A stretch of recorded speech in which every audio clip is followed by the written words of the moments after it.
dragons, phoenixes, and furballs with wings and no face. Where's his face? Chinese mythology certainly has some strange creatures that may or may not have existed, and many of the animals that you've seen in movies like the Marvel movie Shang-Chi and the Legend of the Ten Rings, for example, came from the ancient book called the Shan Hai Jing, or the Classic of Mountains and Seas.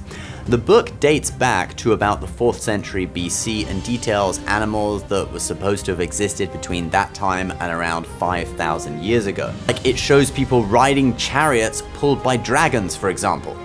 But then it also shows really strange things like people with holes in their chests. Wasn't there a movie about that? Look at me, Ernest.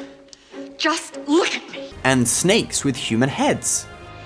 But in this video, I want to talk about 3 creatures that exist both in the Shan Hai Jing, the Classic of Mountains and Seas, but also, strangely, in Western historical sources from the other side of the globe to China. How could writers in those 2 places, separated by thousands of miles of continents and oceans with no modern means of communication, just coincidentally make up the exact same thing?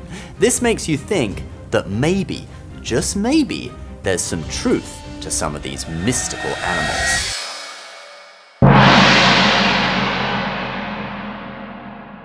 So the first one I want to talk about is Xing Tian.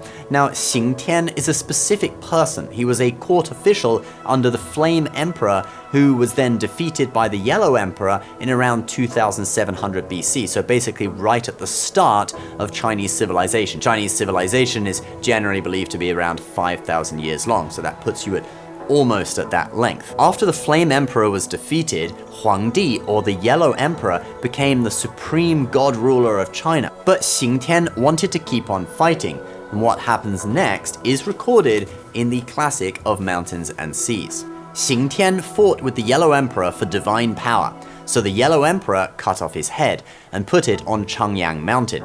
But he then used his nipples as eyes and his belly button as a mouth and grasped his shield and axe and danced around. So you see Xing Tian with a face on his torso brandishing his weapons at the heavens because he was angry at the Yellow Emperor, who was a god so connected to the heavens, for cutting off his head.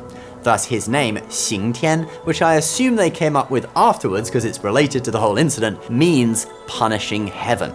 That's what he wanted to do, because he was angry at the heavens. Now you may think, hey, funny story, it's probably all made up. But the thing that will really blow your mind is that the exact same thing exists in the West. Perhaps cutting off someone's head and having them grow a face in the middle of their torso was a common punishment by the gods back then. The Greek historian Herodotus, forgive me if I'm pronouncing that wrong, who also lived and wrote his works around the same time, 400 BC, also made a reference to a race of headless people who lived in North Africa around the area that is modern-day Libya.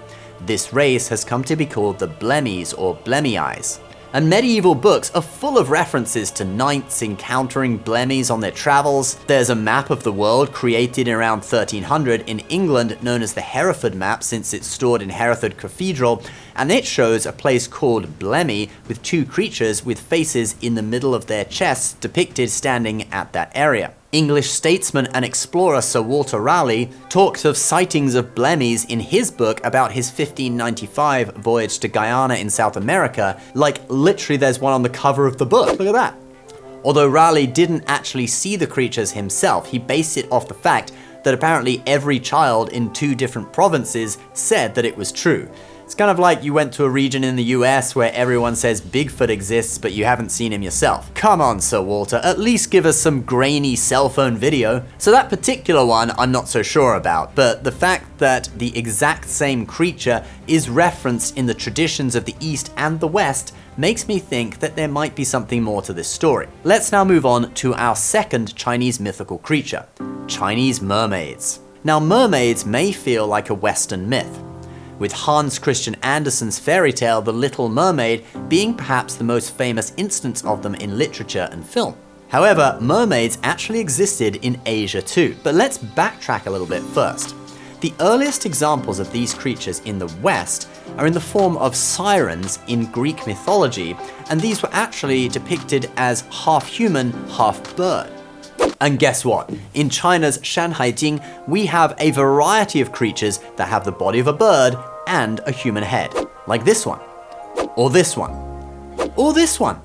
We then see mermaids appearing in the West as we move into the Christian era, and they were now half human, half fish instead of half bird, but they did the same thing. They were often in the form of a beautiful woman who would tempt sailors on their voyages. And guess what? Mermaids exist in Chinese historical writings too. There's an early depiction of one in the Shan Hai Jing, simply described as 人面而鱼身, human face with a fish body. These pictures, by the way, were added to the book later during the Ming Dynasty, and this is a lot less attractive than what I think of as a mermaid.